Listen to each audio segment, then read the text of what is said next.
சட்டம் மாறி வந்து மண்ணை முட்டும் காலில் சூழ்ந்து கைகள் தட்டும் வாழியவே தென்னவராட்சி திசைகள் எட்டும் நம்மவராற்றல் விண்ணை முட்டும் எட்டு திக்கும் முரசு கொட்டும் வாழியவே.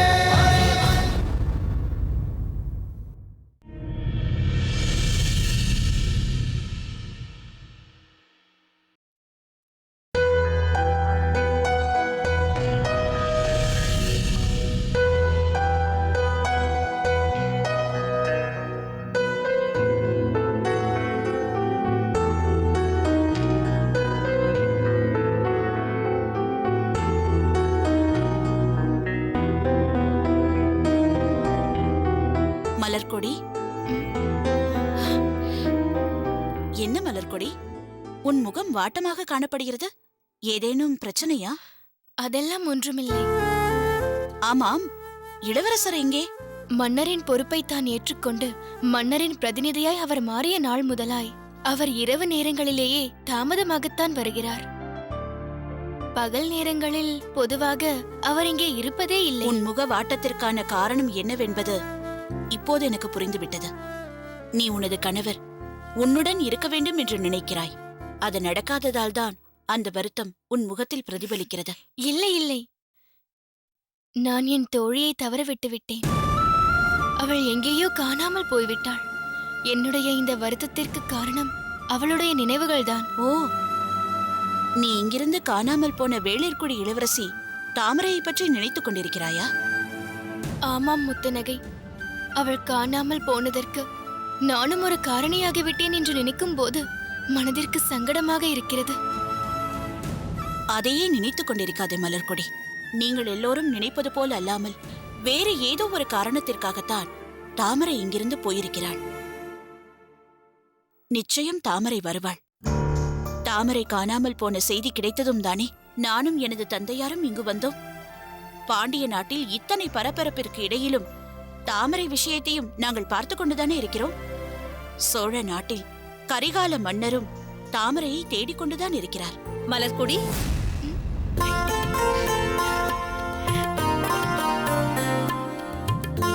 வாருங்கள் தாயே. முத்துநகை, நீ எப்பொழுது இங்கு வந்தாய்? சற்று முன்தான் வந்தேன். உங்கள் இருவரின் சுவாரஸ்யமான உரையாடலுக்கு இடையூறாக நாங்கள் வந்துவிட்டோமா? அப்படியெல்லாம் ஏதும் இல்லை. நீங்கள் இருவரும் வந்ததினால் உரையாடலின் சுவாரஸ்யம் இன்னும் கூடும் என்பதால் எங்கள் இருவருக்கும் மகிழ்ச்சிதான். நாங்கள் ஏற்கனவே மகிழ்ச்சியுடன் தான் இருக்கிறோம். அந்த மகிழ்ச்சியை மலர்கொடியுடன் பகிர்ந்து கொள்ளலாம் என்று இங்கு வந்தோம். இங்கு நீயும் இருப்பதால் எங்களுக்கு ரெட்டிப்பு மகிழ்ச்சி. நீங்கள் என்னுடன் பகிர்ந்து கொள்ள வந்த அந்த மகிழ்ச்சியான செய்தி என்ன? மலர்கொடி, இப்பொழுதாவது எங்கள் அரண்மனையில் பெரியதொரு மாற்றம் நிகழ்ந்திருக்கிறது. அதை கேட்டால் நீ ஆச்சரியப்பட்டு போவாய். என் கணவர் வீரபாகுவும் மகன் மகேந்திரனும் இப்பொழுதெல்லாம் மிகவும் மாறிவிட்டார்கள். வெட்டி பேச்சு பேசுவதில்லை, வீண் விவாதங்களில் ஈடுபடுவதில்லை. காலையில் படுக்கையில் இருந்து எழுந்தது முதல் இரவு மீண்டும் அவர்கள் இருவரும் படுக்கைக்கு செல்லும் வரை அரசாங்க நிர்வாக வேலைகளில் மூழ்கி விடுகிறார்கள். எந்த நேரமும் அதை பற்றிய சிந்தனைதான். என் அண்ணன் மகேந்திரன் இருக்கிறாரே, அவர் காலையில் எழுந்தவுடனே ஆரம்பித்து விடுவார். நேரமாகிறது, நான் அவைக்கு போக வேண்டும். இளவரசர் எனக்காக அங்கு காத்துக் கொண்டிருப்பார். தாமதமாகிவிட்டால் அங்கு அவர் தனியாக கஷ்டப்படுவார். உடனே போக வேண்டும் என்று காலில் வெந்நீர் கொட்டிய வேகத்தில் பரபரப்பாகி விடுவார். அப்படியா? நீங்கள் இருவரும் கூறுவதை கேட்கும் போது எனக்கு மிகவும் சந்தோஷமாக இருக்கிறது. அவர்கள் இருவரிடத்திலும் இத்தகைய மாற்றமா என்று ஆச்சரியமாக இருக்கிறது. அதைவிட ஆச்சரியம் என்ன தெரியுமா மலர்கொடி?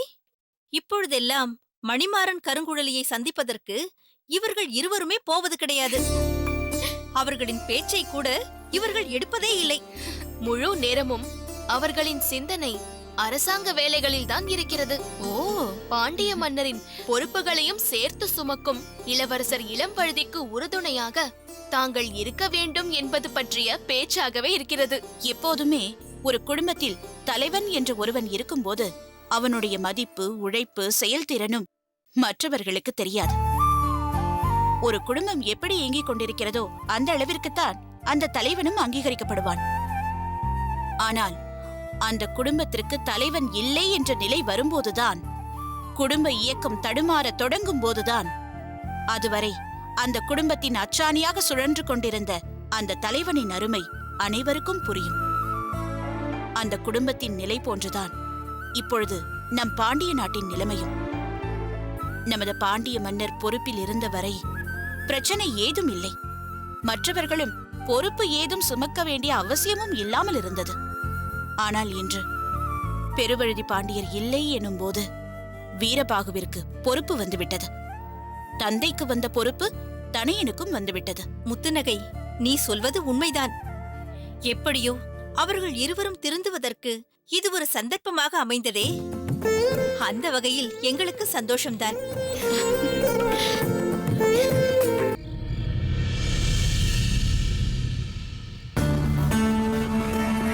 தளபதியாரே, தாங்களும் இளவரசரும் ஆணையிட்டபடி சென்ற சில நாட்களாக பூம்புகாருக்குள் கடந்த 5-6 ஆண்டுகளுக்குள் வந்து வாழத் தொடங்கியவர்கள் யார் யார் என்று தேடத் தொடங்கினோம். நிறைந்த அளவில் புதியவர்கள் இங்கு புகுந்திருக்கிறார்களோ? இல்லை தளபதியாரே, புகாரில் வாழ்பவர்கள் எவரும் இதை விடுத்து வேறு எங்கும் சென்று புகார் அல்லவா? அதனால் புதியவர்கள் வந்து வாழ்வதற்கு அவ்வளவு எளிதாக இடம் கிடைப்பதில்லை. அப்படி வந்தாலும் இங்குள்ளவர்கள் அவர்களை உடனே ஏற்றுக்கொள்வதில்லை. ஓ, நமது மக்களும் எச்சரிக்கையாகத்தான் இருக்கிறார்கள் என்று சொல்கிறீர்களா? ஆமாம் தளபதியாரே, புதிதாக வந்து குடியேறியவர்கள் எவரும் வேறு நாட்டிலிருந்து வந்தவர்கள் அல்ல. சோழ நாட்டிலேயே வெவ்வேறு ஊர்களில் வாழ்ந்து கொண்டிருந்தவர்கள். பூம்புகாரில் தங்கள் உறவினரோ நண்பரோ இருப்பதால் அவர்கள் மூலம் இங்கு வந்து குடியேறியவர்கள். ஆக அவர்களும் சோழ நாட்டு குடிமக்கள் தான் என்கிறீர்கள்? அதேதான். அப்படி ஓரளவிற்கு புதிதாக வந்து குடியேறியவர்கள் என்று பார்த்தால் அவர்கள் அதிகமாக வந்திருப்பது கடற்கரை சார்ந்த பட்டினப்பாக்கத்தில்தான். நமது அரண்மனை இருக்கும் மருவூர் பாக்கத்தில் மிக குறைந்த அளவில்தான் புதிதாக வந்து குடியேறியிருக்கிறார்கள். அதற்கு என்ன காரணம் என்று ஏதாவது தெரிந்ததா? ராஜவீதி, வணிக வீதி, நாலங்காடி, இளஞ்சி மன்றம் போன்றவை இங்குதானே இருக்கின்றன. அதனால் ஏற்கனவே இங்கு வாழ்பவர்கள் மிகுந்த நெரிசலில்தான் வாழ்கிறார்கள். இதில் புதியவர்களுக்கு தர இடம் எங்கே இருக்கிறது? அதன் காரணமாகவே யாரும் யாரையும் உள்ளே வர அனுமதிப்பதில்லை. பட்டினப்பாக்கத்தில் புதியவர்கள் அதிகமாக வந்திருக்கிறார்கள் என்றீர்களே, அவர்களை பற்றி எல்லாம் தெளிவாக விசாரித்து விட்டீர்கள் அல்லவா? ஒருவரை கூட விட்டு விடாமல், அதே நேரம் அவர்களே தாங்கள் விசாரிக்கப்படுகிறோம் என்பது புரியாத வகையில் விசாரித்து விட்டோம். அவர்களில் கரும்புள்ளி வைக்கப்பட வேண்டியவர்கள் என்று எவருமே இல்லை. அரண்மனையில் பணிபுரிபவர்கள் பற்றியும் ஆராய வேண்டும் என்றாரே இளவரசர்? அதையும் செய்துவிட்டேன். அத்தோடு சிறைச்சாலையில் உள்ளவர்களையும் அங்கங்கே அப்படியே இருக்க செய்துவிட்டேன். இனி யாரும் எங்கும் போய்விட முடியாது. பலே கோட்டை தளபதியாரே, மன்னர் தங்களை சரியான நேரத்தில் மீண்டும் பணியில் அமர்த்தி எனக்கு பெரும் துணையை ஏற்படுத்திவிட்டார். நாம் இனி அறிய வேண்டியதெல்லாம் ஒன்றே ஒன்றுதான். மாமன்னர் இருங்கோவேலின் படைத்தலைவர் பாண்டிய நாட்டை நோட்டமிட்டு விட்டு சோழ நாட்டிற்குள் புகுந்து விட்டான் என்றாரே, அவன் எங்கே எப்படி புகுந்திருக்கிறான், இப்போது எங்கு இருக்கிறான் என்பதை கண்டுபிடிக்க வேண்டும். தளபதியாருக்கு வணக்கம். ஓ, ஒற்றர் தலைவனா? நீயே என்னை தேடி வந்திருப்பதை பார்த்தால் ஏதோ முக்கியமான செய்தியோடு தான் வந்திருக்கிறாய் என்று தெரிகிறது. உண்மைதான் தளபதியாரே. பகைவர்களை பற்றிய செய்தி ஏதேனும் கிடைத்ததா? கிடைத்திருக்கிறது. உன்னிடத்தில் பணிபுரியும் ஒற்றர் படையில் உள்ளவர்கள் கொண்டு வந்தார்களா? இல்லை தளபதியாரே, நானே நேரில் கண்டேன். அப்படியானால் அது முக்கியமான செய்திதான். உடனே சொல். பட்டினப்பாக்கத்தில் உள்ள மீனவர் குடியிருப்புகளில் ஒரு குடிசை சற்று சந்தேகத்திற்குரியதாக இருந்தது. அதை நெருங்கிச் சென்று பார்த்தபோது சந்தேகத்திற்குரிய வகையில் சிலர் அங்கே இருந்தார்கள் என்பதும் தெரிய வந்தது. பிறகு என்னதான் செய்தாய்? எப்படியோ ஒரு மறைவான இடத்தை தேர்ந்தெடுத்து ஒளிந்து கொண்டு அங்கே நடப்பவைகளை கண்காணிக்க துவங்கினேன். அதற்கு ஏதேனும் பயன் இருந்ததா? இல்லாமல் போனால் நான் அதை பற்றி சொல்ல இங்கு வந்திருப்பேனா? அங்கு நடந்தவைகளை அப்படியே சொல்கிறேன். அதிலிருந்தே நீங்கள் அங்கு நடப்பவைகள் எவ்வளவு முக்கியமானது என்பதை புரிந்து கொள்ளலாம். சொல்.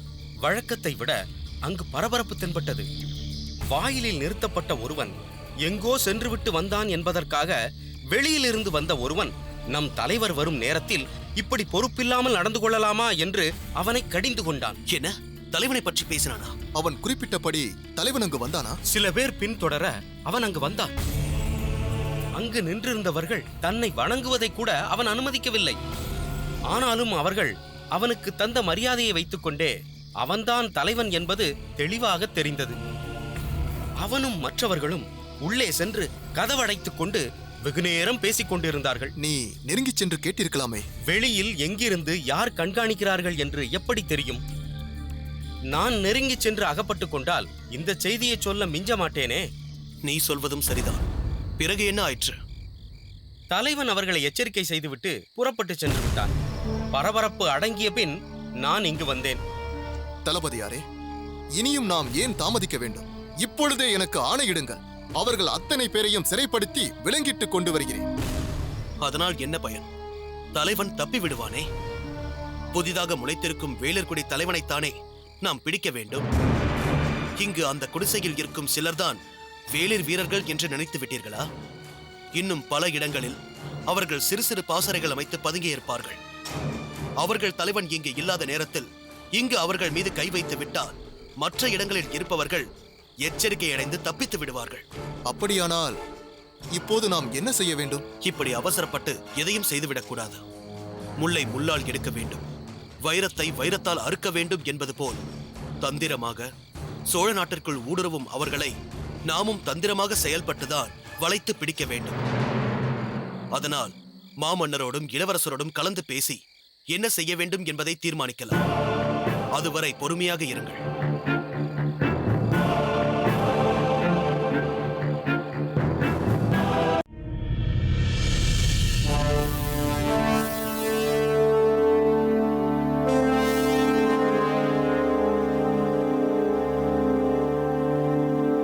இளவரசே, அவசரமாக அவை கூட வேண்டும் என்று சொன்னதால் உடனே அனைவருக்கும் செய்தி அனுப்பினேன். ஏன், எதற்காக என்று அவர்கள் கேட்கும் கேள்விகளுக்கு என்னால் விளக்கம் சொல்ல முடியவில்லை. அவைக்கு வரும்போது சேர மன்னரும் தங்களுடன் வந்திருக்கிறார் என்பது தெரிந்தது. சேர மன்னரின் வருகை எங்களுக்கு மகிழ்ச்சி அளிக்கிறது.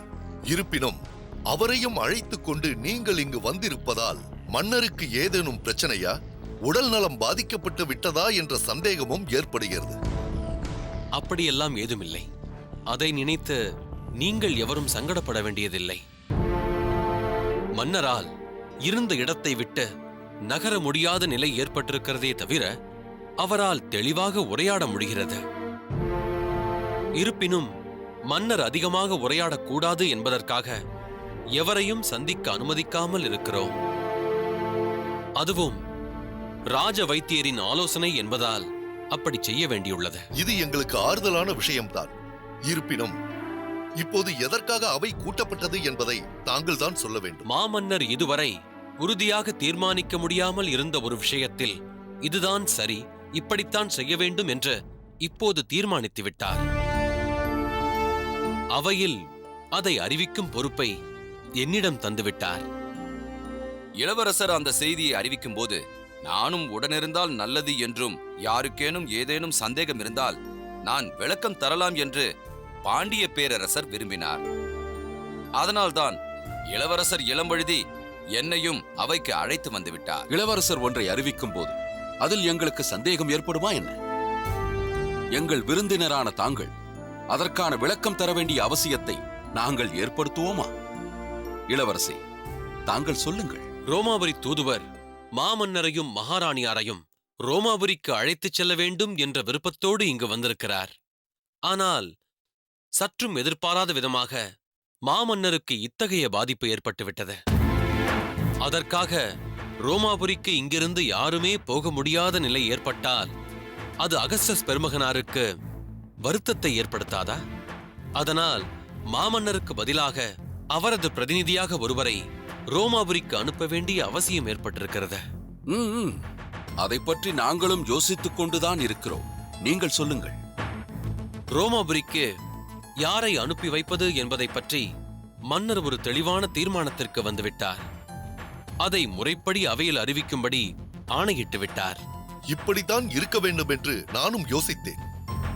மாமன்னர் இந்த விஷயத்தில் மிகவும் எச்சரிக்கையாக அதற்குரிய முழு தகுதியும் படைத்த ஒருவனைத்தான் தேர்ந்தெடுத்திருப்பார் என்று எனக்கு நன்றாகவே தெரியும். அது யாராக இருக்கும் என்று நீங்கள் நினைக்கிறீர்கள்? இல்லை இல்லை, வேண்டாம். இளவரசர் அறிவிப்பதற்கு முன்னால் நானாக அதை சொல்வது முறையல்ல. அவரே அதை சொல்லட்டும். சொல்லுங்கள் இளவரசே. உங்கள் அறிவிப்பை கேட்க நானும் காத்துக்கொண்டுதான் இருக்கிறேன். சொல்லுங்கள். தற்போதுள்ள சூழ்நிலையில் அவன் ஒருவன்தான் இதற்கு தகுதியானவன் என்று மன்னர் தீர்மானித்து விட்டார். அவர் யார்? செழியன்.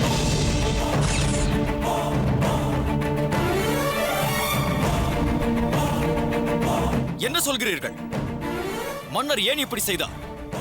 செழியனை தவிர வேறு தகுதியானவர்கள் வேறு யாரும் இங்கு இல்லையா? அப்படி கேள் மணிமாறா. நான் கூட மாமன்னர் இப்படி செய்வார் என்று எதிர்பார்க்கவில்லை. வேறு எப்படி எதிர்பார்த்தீர்கள்? என் மகன் மணிமாறனை தான் தேர்ந்தெடுத்திருப்பார் என்று நினைத்தேன். மணிமாறனும் அதே நம்பிக்கையில் தான் இருந்தான். இன்னும் ஏன் தயங்க வேண்டும் மணிமாறா? உன்னுடைய நோக்கத்தை சொல். செழியனுக்குள்ள அனைத்து தகுதிகளும் எனக்கும் உண்டு. மன்னர் ரோமாபுரி தூதுவருக்கு செழியனை துணைவனாக நியமித்தார். அடுத்து அந்த தூதுவரோடு ரோமாபுரிக்கு செல்வதற்கு தகுதி உள்ளவன் என்ற முறையில் என்னைத்தான் தேர்ந்தெடுத்திருப்பார் என்று நான் நினைத்தேன். எந்த காரியத்தையும் எடுத்து நடத்துவதற்கு தகுதியானவன் மணிமாறன் என்பது மன்னருக்கே தெரியுமே. பிறகு ஏன் இப்படி செய்தார் என்று எனக்கு புரியவில்லை. மார்த்தாண்டரே, காக்கைக்கும் தன் குஞ்சு பொன் குஞ்சு என்பது போல் மணிமாறன் உங்கள் மகன் என்பதால் அவனுக்கு சகல தகுதியும் உண்டு என்று தாங்கள் நினைப்பதில் தவறில்லை. ஏன், எனக்கு கூட என் மகன் மகேந்திரன் இதற்கு மிகவும் பொருத்தமானவன் என்று கருதுவதற்கு உரிமை இருக்கிறது. ஆனால் நெடுந்தூரம் சென்று அங்குள்ளவர்கள் மதிக்கும் வண்ணம் நடந்து கொள்வதற்கு யாரிடம் எப்படி பேச வேண்டும் என்ற அணுகுமுறை இருக்கிறது. அது மணிமாறனுக்கு சிறிதும் கிடையாது என்பதை நான் சொல்லித்தான் நீங்கள் தெரிந்து கொள்ள வேண்டும் என்பதில்லை. எத்தனை முறை அவை நாகரிகத்திற்கு மாறாக பேசி மன்னரே கடிந்து கொள்ளும் நிலையை மணிமாறன் ஏற்படுத்தி இருக்கிறான் என்பது தங்களுக்கே தெரியுமே. ஆமாம், நான் அவை நாகரிகம் தெரியாதவன் தான். மன்னருக்கு மாறாக பேசி அவர் கோபத்திற்கு ஆளானவன் தான். அப்படி நான் வேண்டாம் என்று நினைத்தால் இளவரசர் போகலாமே. தந்தையார் போக வேண்டிய ஒரு நிகழ்ச்சிக்கு அவர் போக முடியாத சூழ்நிலை வரும்போது மைந்தன் செல்வதுதானே முறை. அதை செய்யாமல் ஏன் இன்னொருவரை அனுப்ப வேண்டும்? ஓ, உனது நோக்கம் இப்போது எனக்கு நன்றாக புரிந்துவிட்டது மணிமாறா. மாமன்னர் செயலிழந்து படுத்துக் கொண்டிருக்கிறார். இளவரசரையும் இங்கிருந்து கடல் கடந்து அனுப்பிவிட்டார். இந்த நாட்டை எதிரிகளிடம் காட்டிக் கொடுத்துவிட்டு அப்போது எரியும் தீயில் நீ குளிர்காயலாம் என்று நினைக்கிறாயா? நிறுத்துங்கள். என் மகனை பற்றி இப்படி பேசுவதை என்னால் அனுமதிக்க முடியாது. ஏன், உங்கள் மகன் என்ன செய்வான் என்பது உங்களுக்கு தெரியாதா? நிறுத்துங்கள். நம் பாண்டிய மன்னர் மீது கொண்ட அன்பின் காரணமாக தமது நாட்டை கூட மறந்து அவருக்கு துணையாக இருக்க சேர மன்னர் இங்கு வந்து தங்கியிருக்கிறார். அதை பற்றி உங்களுக்கு சிந்தனை இருந்தால் அவருக்கு முன்னால் இப்படியெல்லாம் பேசுவீர்களா? அமைச்சர் அறிவுடை நம்பிகளே, இதற்கும் மேலான பிரச்சனைகளை நான் எங்கள் சேர நாட்டில் சந்தித்திருக்கிறேன். அதை பற்றி நீங்கள் வருந்த வேண்டிய அவசியமில்லை. அவையோர்களே, இப்பொழுது இளவரசர் அறிவித்தது அவர் எடுத்த முடிவல்ல. இன்னும் சொல்ல போனால் பாண்டிய மன்னர் மட்டும் எடுத்த முடிவல்ல. சோழ மாமன்னர் கரிகால் சோழரின் கருத்தையும் அறிந்து என்னுடைய ஆலோசனையையும் கேட்டு மூவேந்தர் சார்பாகவும் உறுதியாகவும் இறுதியாகவும் எடுத்த தீர்மானமாகும். அதனால் இது சரியா தவறா என்றோ, மாற்றம் செய்யப்படுமா செய்யப்படாதா என்றோ இனிமேல் விவாதிப்பதற்கு எதுவும் இல்லை. இது இப்படித்தான் என்று தீர்மானித்த பிறகு நான் எதற்காக இங்கு இருக்க வேண்டும்? என்னை மன்னித்து விடுங்கள் இளவரசி. மணிமாறா, வருகிறேன்.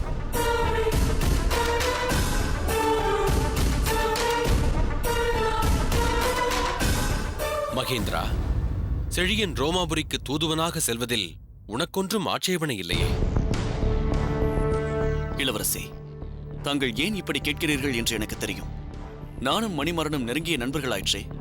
அவனுக்கு சார்பாக நான் பேசுவேன் என்று எதிர்பார்க்கிறீர்கள் இல்லையா? அது மட்டுமல்ல மகேந்திரா, அவை நிகழ்ச்சிகள் தொடங்கிய முதலே நீ ஒரு வார்த்தை கூட பேசவில்லையே.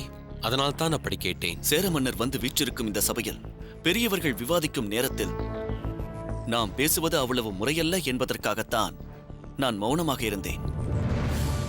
மணிமாறன் செழியின் மீது உள்ள பகையால் அவ்வாறு பேசினான். தற்போதுள்ள சூழ்நிலையில் ரோமாபுரிக்கு தூதுவனாக செல்லும் தகுதி செழியனுக்குத்தான் இருக்கிறது. அதில் எனக்கு எந்த சந்தேகமும் இல்லை.